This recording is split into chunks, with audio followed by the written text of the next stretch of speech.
এই লোকগুলো একটি মৎস্যকন্যাকে তারা জাহাজে তুলে নেয়। এটি দেখার পর তিমি মাছ সবগুলো ছোট মাছকে তার মুখে পুরে নেয়। তারপর এটিকে করাতের মতো ব্যবহার করতে থাকে। মৎস্যকন্যার ডাক শুনে সবাই বেরিয়ে আসে। আরে গ্যাঞ্জাম লাগছে, আরে পোলা বাইনের লগে গ্যাঞ্জাম লাগছে।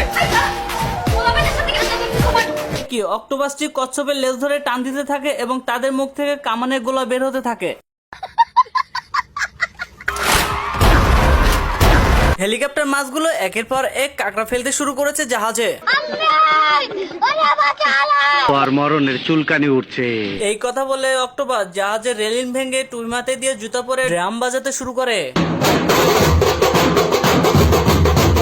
লোকটি মাছগুলোকে অ্যাটাক করবে বলে কামানে আগুন লাগিয়ে দেয়। কি লোকটি কোথায় গেল? অপরদিকে ফায়ার সার্ভিস মাছগুলো জাহাজে আগুন নেভাতে শুরু করে। ये सब क्या देखना पड़ रहा है। অক্টোপাসের হাত থেকে বাঁচার জন্য তারা জাহাজের ছাদে ওঠে। কি জাহাজের ছাদ ভেঙে তারা পানিতেই পড়ে যায়। একদিকে জেলেরা মৎস্যকন্যার বাবাকে বেঁধে রেখেছে, অন্যদিকে পানিতে থাকা লোকগুলোকে ইলেকট্রিক মাছ শক দিচ্ছে। অপরদিকে অক্টোপাসটি কামান গোলায় একটি মাছের মুখের ভিতরে নিয়ে সে হেলিকপ্টার হয়ে উড়ে যায়। ये सब क्या देखना पड़ रहा है।